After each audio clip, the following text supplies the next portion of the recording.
मेरे युवा मित्रों, कैसे हैं आप? यूथ यूनाइटेड की इस श्रृंखला के नए एपिसोड में आपका फिर से स्वागत है। मुझे उम्मीद है कि आप अच्छे होंगे और इन एपिसोड को देखकर सफलता के तरीके सीख रहे होंगे। पिछले एपिसोड में आपने आत्म जागरूकता और आत्म नियमन के माध्यम से भावनात्मक बुद्धिमत्ता में महारत हासिल करने के बारे में सीखा। आपने कुछ वैज्ञानिक अभ्यासों का उपयोग करके सीखा कि भावनात्मक बुद्धिमत्ता परिवर्तनकारी नेतृत्व की कुंजी है। तो भावनात्मक रूप से बुद्धिमान व्यक्ति में क्या गुण होते हैं? मैं आपको एक कहानी सुनाती हूँ। एक दिन एक आदमी को एक तितली का कोकून मिला। कुछ समय बाद कोकून में एक छोटा सा छेद दिखाई दिया। वह कई घंटों तक तितली को देखता रहा। वह अपने शरीर को उस खड़े छेद से बाहर निकालने के लिए संघर्ष कर रही थी। तितली ने आगे बढ़ना बंद कर दिया था। कुछ देर बाद ऐसा लगा कि उसने अपनी तरफ से पूरी कोशिश कर ली है और अब वह और प्रयास नहीं कर सकती। तितली की मदद करने का फैसला करते हुए उस आदमी ने कैंची ली और कोकून के बचे हुए हिस्से को काट दिया। तितली आसानी से बाहर आ गई, लेकिन तितली का शरीर सूजा हुआ था और पंख छोटे थे। वह तितली को देखता रहा और उम्मीद करता रहा कि अंततः पंख बड़े हो जाएंगे और फैल जाएंगे ताकि शरीर को सहारा दे सकें, जो समय के साथ सिकुड़ जाएगा। लेकिन ऐसा कुछ नहीं हुआ। इसके विपरीत तितली ने अपना बाकी जीवन सूजे हुए शरीर और सिकुड़े हुए पंखों के साथ रेंगते हुए बिताया। तितली कभी उड़ न सकी। वह आदमी अपनी दयालुता में यह नहीं समझ पाया कि तितली का कोकून के सीमित छेद से निकलने के लिए संघर्ष करना जीवन का तरीका था, जिससे तितली के शरीर से तरल पदार्थ उसके पंखों में पहुंचता था, जिससे पंखों को कोकून से बाहर निकलने पर उड़ान के लिए तैयार होने की ताकत मिलती। यह दर्शाता है कि संघर्ष हमें ज़रूरी अनुभव और ताकत देता है, जिससे हम अपने विकास के लिए ज़रूरी कई सबक सीख सकें। तो यह हमें आज के विषय पर ले आता है, सीखने की चपलता। सीखने की चपलता के मूल में वह चीज़ है जो हमारे पास तो होती है, लेकिन हम हमेशा उसे देख नहीं पाते या उसका लाभ नहीं उठा पाते। यही हमारे अनुभव का मूल्य है। अनुभव नेतृत्व करने वालों की सफलता के लिए बहुत ज़रूरी है, लेकिन सिर्फ अनुभव होना ही काफ़ी नहीं है। तो फिर हम अनुभव से मिलने वाले सबक कैसे सीख सकते हैं? क्या आप तैयार हैं? चलिए शुरू करते हैं। सबसे पहले किसी ऐसे खास अनुभव के बारे में सोचें जब आपने अपना सर्वश्रेष्ठ प्रदर्शन किया और परिणाम सकारात्मक रहे हों। उस परिस्थिति और अंतिम परिणाम का संक्षेप में वर्णन करें। अब निम्नलिखित प्रश्नों के उत्तर दें। आप इस स्थिति का वर्णन कैसे करेंगे और इसका अंतिम परिणाम क्या था? दूसरा, किसी दूसरे अनुभव के बारे में सोचें जहां आप सर्वश्रेष्ठ से बहुत दूर थे और परिणाम नकारात्मक थे। संक्षेप में स्थिति और अंतिम परिणाम का वर्णन करें। इन अनुभवों के लिए भी उन्हीं प्रश्नों के उत्तर लिखें। बढ़िया। मैं मान रहा हूँ कि आपने यह गतिविधि कर ली है। इस गतिविधि से आप सीखने में अनुभव की आवश्यक भूमिका को जान पाएंगे। शोध से पता चलता है कि अनुभव वास्तव में सबसे अच्छा शिक्षक है। विशेष रूप से हम दूसरों के माध्यम से जो सीखते हैं उससे ज़्यादा गुण हम अपने अनुभवों से सीखते हैं। फिर भी कुछ व्यक्ति अपने अनुभव से सीखने की क्षमता में दूसरों की तुलना में बेहतर होते हैं। इसका मतलब है कि मात्र अनुभव पर्याप्त नहीं है।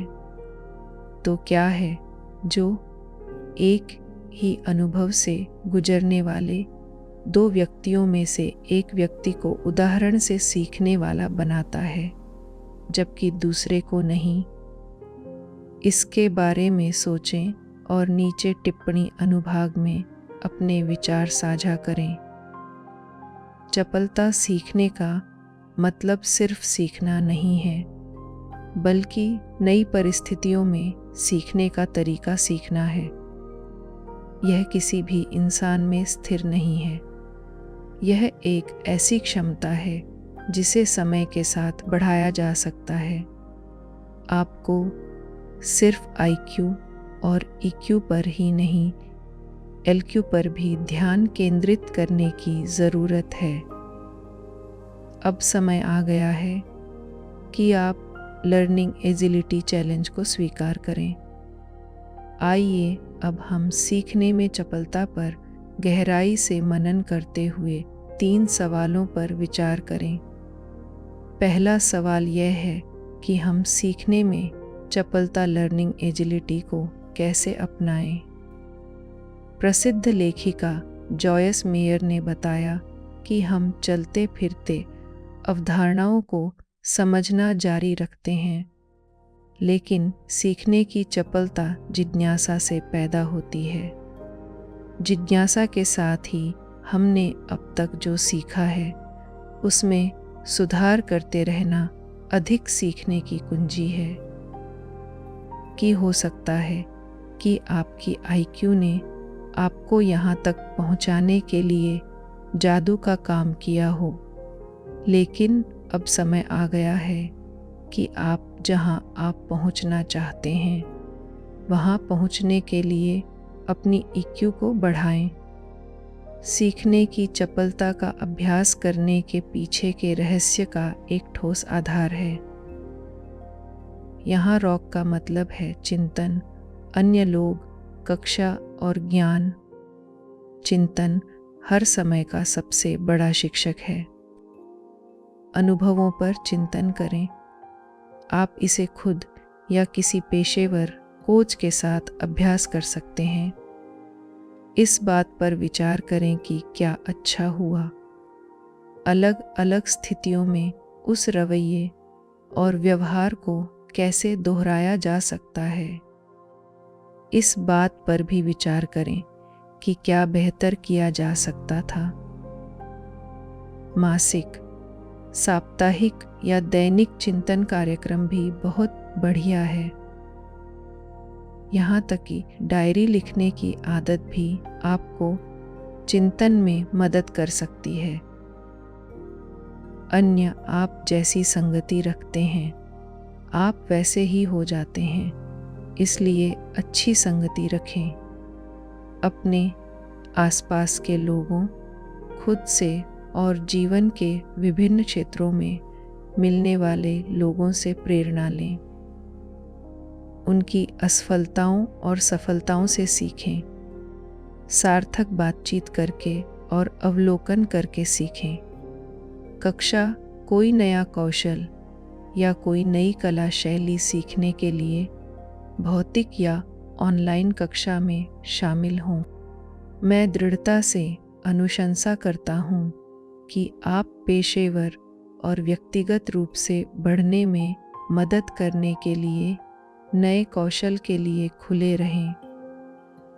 अब हम ज्ञान की बात करते हैं।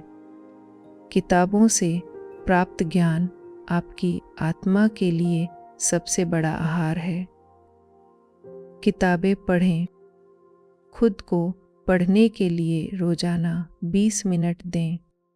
सीखने की चपलता में कौशल का एक सेट शामिल है जो आपको एक परिस्थिति में कुछ सीखने और इसे दूसरी परिस्थिति में लागू करने देता है।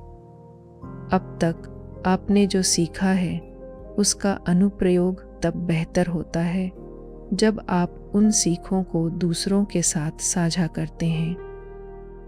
साझा करना सिर्फ दूसरों की नहीं बल्कि खुद की भी परवाह करना है। मुझे पूरा यकीन है कि सीखने की चपलता सिर्फ एक व्यक्तिगत विशेषता नहीं है।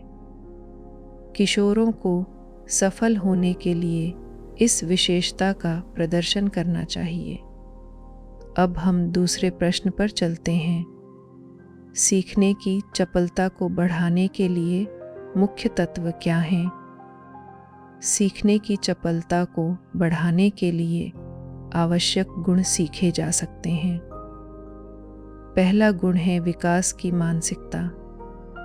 किसी व्यक्ति को किसी खास पद पर नियुक्त करने के लिए जो विशेषज्ञता चाहिए होती है वह कुछ महीनों बाद अपर्याप्त हो सकती है। सीखने की चपलता यहाँ महत्वपूर्ण है। नई चीज़ों का लगातार अनुभव करने की खुली और भ्रामक मानसिकता व्यक्ति को नए लक्ष्य तक पहुँचने और अपने करियर में सफल होने में मदद करती है। यह विकास की मानसिकता सीखने की चपलता को बढ़ाती है। अब हम दूसरे गुण पर आते हैं जो प्रेरणा है। सीखने की प्रक्रिया में छात्रों को शामिल करने और उन्हें अनसीखा करने और फिर से सीखने के लिए प्रेरित करना शुरू कर, क्योंकि लंबे समय रही आदतों को बदलने में बहुत प्रयास पड़ता है और लंबे समय से चली करमाही व्यवहारना मुश्किल है, क्योंकि जड़ जमाना मुश्किल है। अब अगला गुण अनुकूलनशीलता है। परिस्थितियाँ कुछ भी हो सकती हैं, जैसे सहकर्मी बिना सूचना के नौकरी छोड़ दे और उसके काम का ढेर पीछे छूट जाए। यह टीम के किसी सदस्य की अनुपस्थिति भी हो सकती है जिसे प्रेजेंटेशन देना था। ऐसे समय में व्यवसाय की सामान्य दिनचर्या में बाधा आती है। जो कर्मचारी तेजी से सीख रहे हैं वे सीखने के लिए अनुकूल होते हैं, स्थिति को संभालते हैं और अपने कौशल को बेहतर बनाने के लिए लगातार काम करते हैं। व्यक्तियों को नए विचारों और परिवर्तनों के प्रति लचीला होना चाहिए। एक कठोर मानसिकता निरंतर सीखने में योगदान नहीं देगी। जो अपने लिए सामान्य है उससे बाहर का कौशल सीखने की तत्परता के लिए लचीलेपन की आवश्यकता होती है।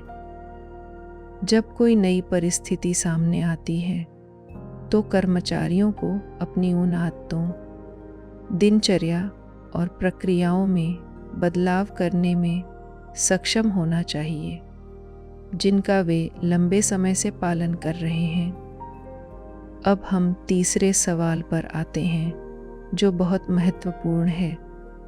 सीखने की चपलता के आवश्यक घटक क्या हैं? जॉर्ज हेलनबर्ग के अनुसार सीखने में चपल लोगों में व्यवहार के 4 विशिष्ट सेट होते हैं। आइए हम अधिकांश सीखने में चपल लोगों की अचेतन क्षमता को समझें और इस क्षमता को व्यवहार के 4 विशिष्ट सेटों में विभाजित करें। ये व्यवहार हैं खोज, अर्थ निकालना, आत्मसात करना और लागू करना। आइए खोज से शुरू करें। खोज क्या है? सीखने की चपलता विकसित करने के लिए नए चुनौतीपूर्ण परिस्थितियों में खुद को डुबोने की जानबूझकर की गई इच्छा की आवश्यकता होती है, जो आपके अनुभवों को व्यापक और विस्तारित करती है। आपको सीखने के नए अनुभव में उत्सुकता और रुचि होनी चाहिए। सीखने में चपल व्यक्ति इन स्थितियों को नया सीखने और विकास के लिए प्रमुख अवसरों के रूप में देखते हैं। वे लगातार अपने और दूसरों के लिए नए रास्ते तलाशते रहते हैं। क्यों? क्योंकि नए अनुभव उनके निरंतर सीखने और विकास के लिए ताज़ी हवा की तरह होते हैं। चुनौती देने के लिए नए अनुभव के बिना जीवन अपना कुछ सार खो देता है। इसलिए यह जितनी ज़रूरत है उतनी ही इच्छा भी है। कैरी और अन्य लोगों द्वारा किए गए शोध से यह स्पष्ट रूप से पता चलता है कि क्या होता है जब हम किसी नए शिक्षण अनुभव का सामना करते हैं। आइए सीखने के अनुभव की संरचना को समझने की कोशिश करें। इसके लिए एक आरेख देखें। यदि आप आरेख को ध्यान से देखते हैं तो आप पाएंगे कि सीखना निरंतर ऊपर की ओर बढ़ने वाला प्रक्षेप वक्र नहीं है।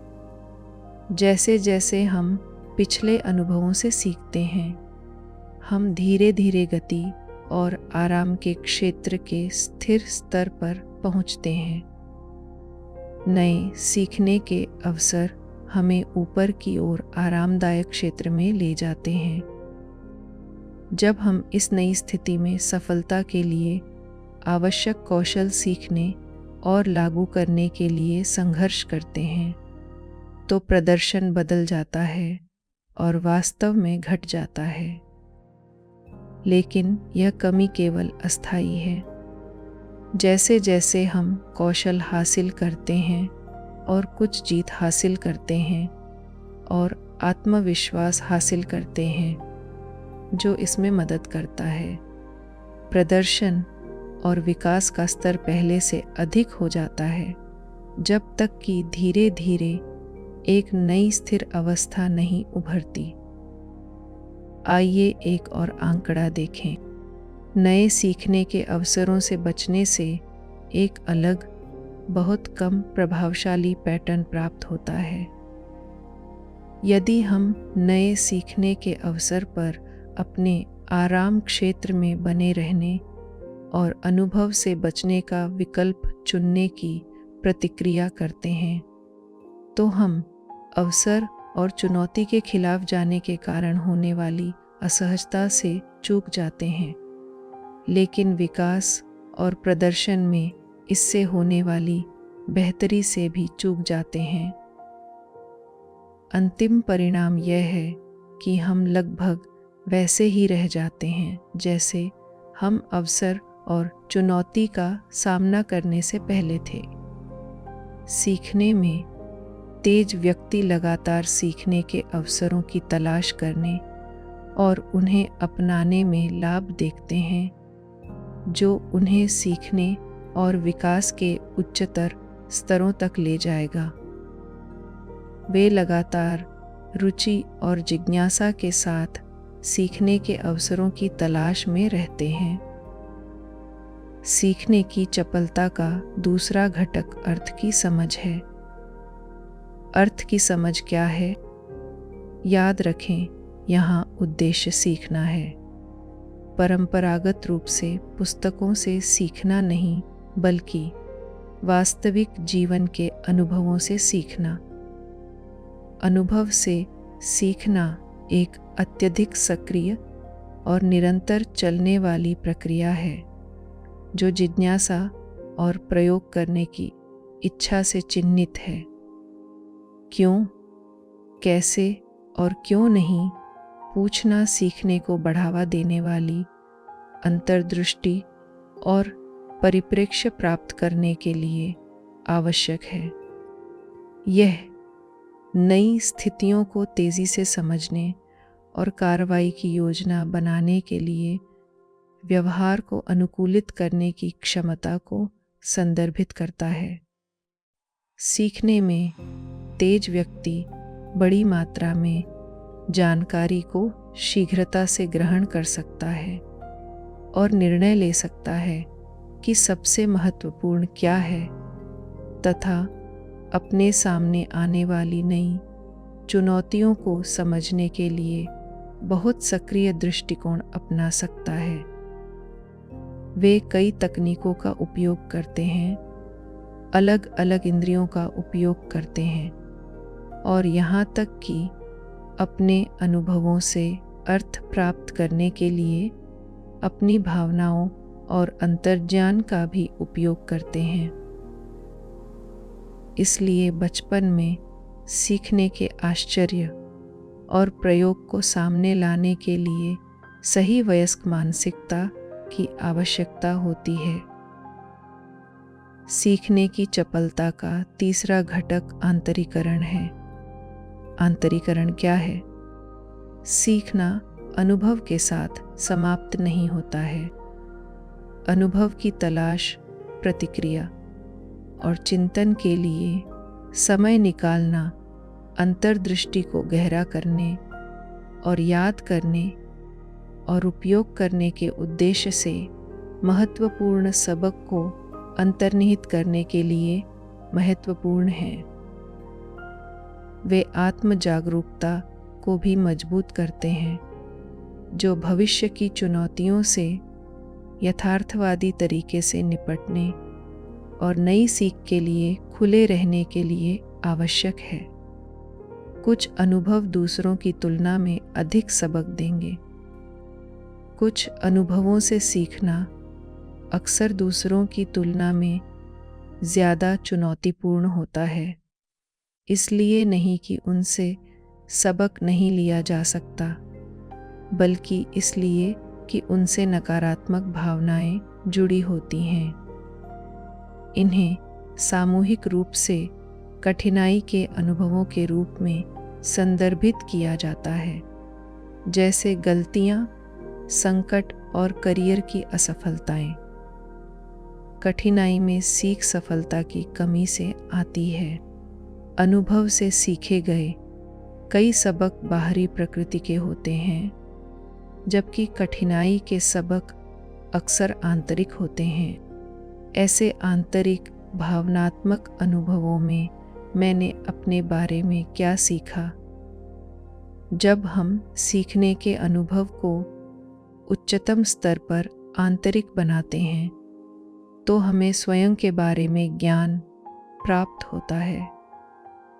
हम अपने विचारों, भावनाओं, कार्यों और दृष्टिकोण को प्रबंधित करना सीखते हैं। हम स्वयं की ओर छलांग लगा रहे हैं।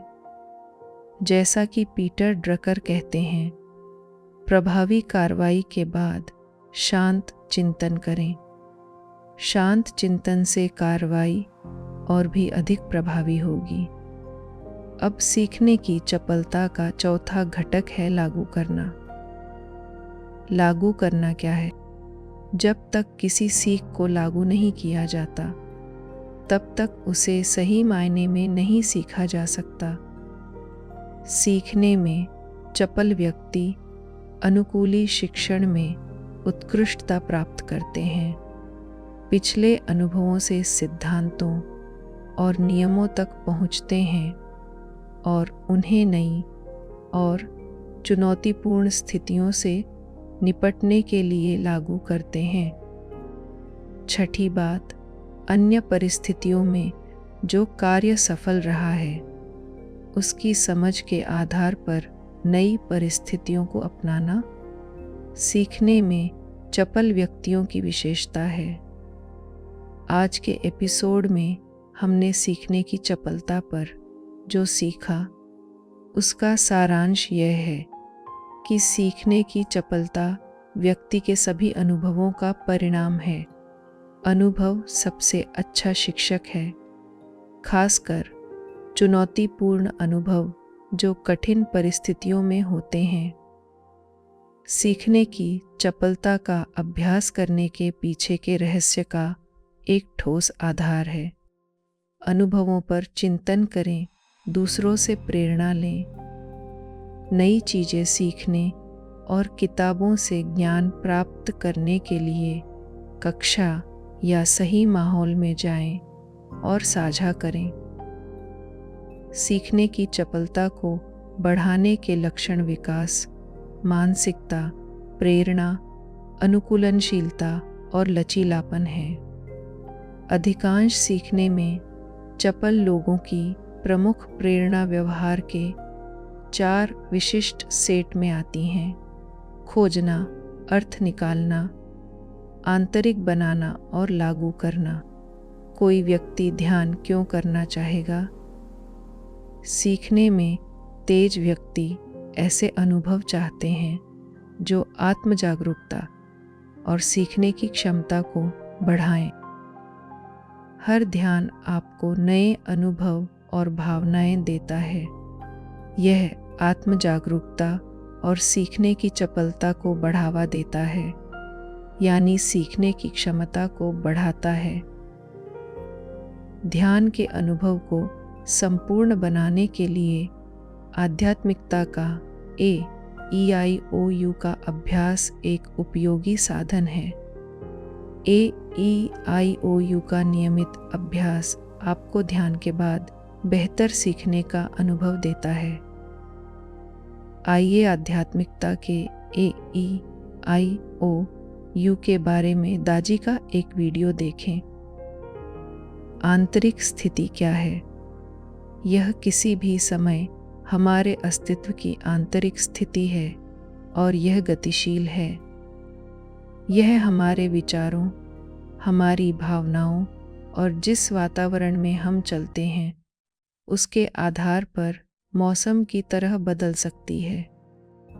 जब हम प्राणाहुति के साथ ध्यान करते हैं तो हमें अपनी चेतना का विस्तार करने और केंद्र की ओर अपनी यात्रा पर गहराई तक जाने में मदद करने के लिए सुंदर आंतरिक परिस्थितियां दी जाती हैं।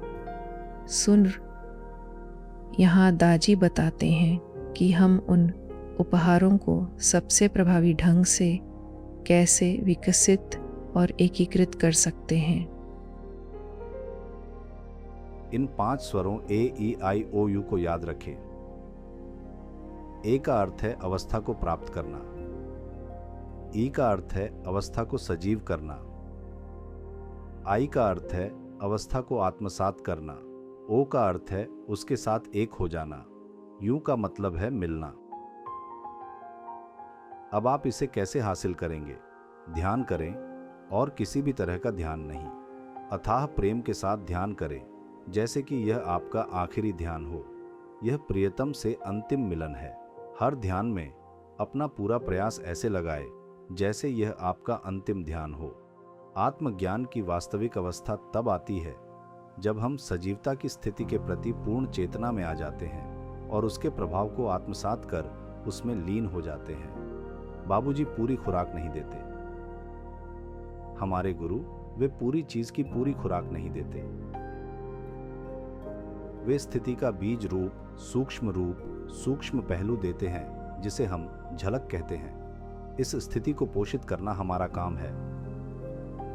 अगर यह शांति है तो मुझे इस शांति को अंदर से तीव्र करना चाहिए। अपने शरीर के हर कण को, हर कोशिका को उस शांति का आनंद लेने दें।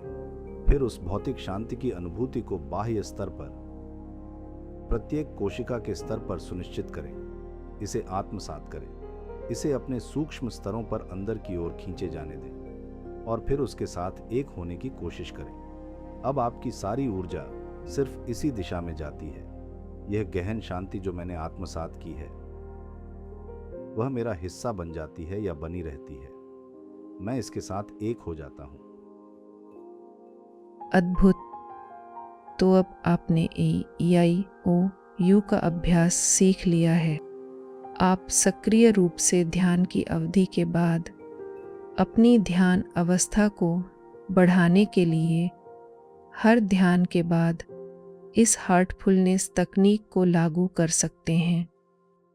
हार्टफुलनेस ध्यान चुनौतीपूर्ण परिस्थितियों में भी ध्यान केंद्रित रखने और शांत रहने की आपकी क्षमता का समर्थन करता है। यह आपके हृदय को सक्रिय करके और आपकी संवेदनशीलता और सीखने की चपलता को बढ़ाकर आपकी रचनात्मकता को उजागर करता है। आइए हम खुद को शिथिलीकरण और ध्यान के लिए तैयार करें। EEIOU का अभ्यास करना न भूलें। इस ध्यान सत्र के बाद आपको शिथिलीकरण और ध्यान करने के लिए निर्देशित किया जाएगा। सुनते रहें।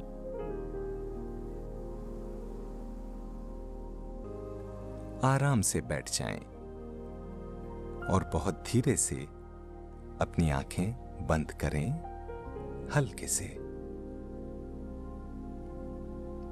पैरों की उंगलियों से शुरू करते हैं। अपने पैरों की उंगलियों को हिलाएं और महसूस करें कि वे तनाव मुक्त हो रही हैं। महसूस करें कि पृथ्वी से रोग हरने वाली ऊर्जा आपकी एड़ियों और पैरों के तलवों से होकर ऊपर की ओर जा रही है।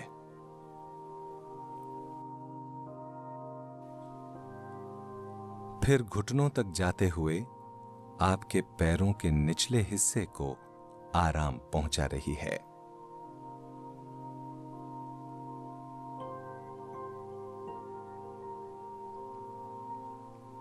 महसूस करें कि यह स्वास्थ्यप्रद ऊर्जा पैरों में ऊपर बढ़ रही है और उन्हें आराम पहुंचा रही है।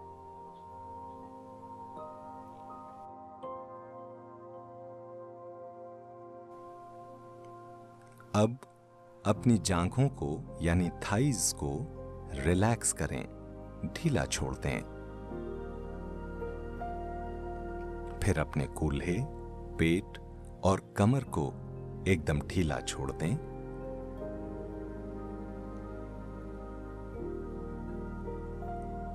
अब अपनी पीठ को ढीला छोड़ें।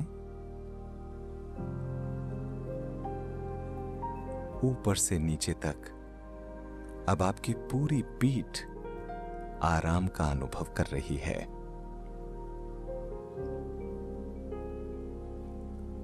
अब अपनी छाती और कंधों को ढीला छोड़ दें। महसूस करें कि आपके कंधों से तनाव पिघल कर जा रहा है।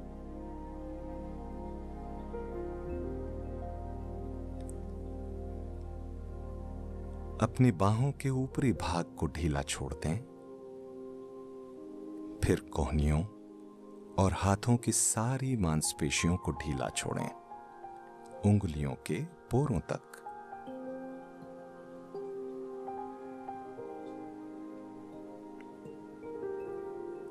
अब अपनी गर्दन की मांसपेशियों को ढीला छोड़ें।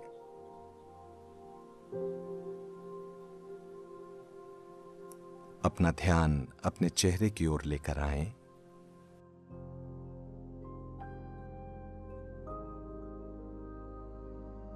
अपना जबड़ा, मुंह, नाक, आंखें, कान, चेहरे की मांसपेशियां, माथे से लेकर सिर के शिखर तक सब कुछ ढीला छोड़ दें। महसूस करें आपका संपूर्ण शरीर अब पूरी तरह से तनाव मुक्त है, रिलैक्स्ड है।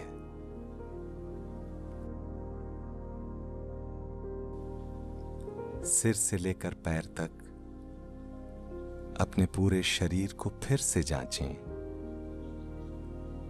और यदि आपको किसी भी हिस्से में तनाव या दर्द का एहसास हो तो कुछ और समय धरती की स्वास्थ्यप्रद ऊर्जा में उसे डूबा रहने दें।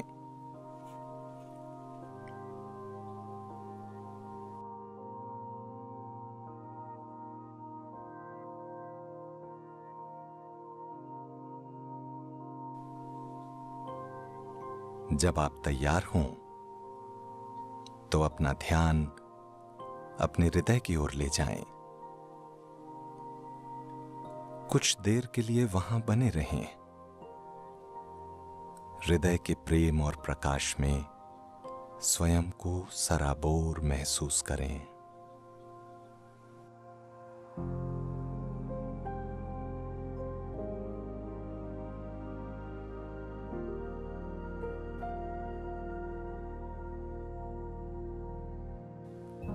शांत और स्थिर बने रहें और धीरे धीरे खुद में लीन होने लगें।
जितनी देर तक चाहें इस गहरी शांति में अपने अंदर तब तक डूबे रहें जब तक आपको ये महसूस न हो कि आप बाहर आने को तैयार हैं।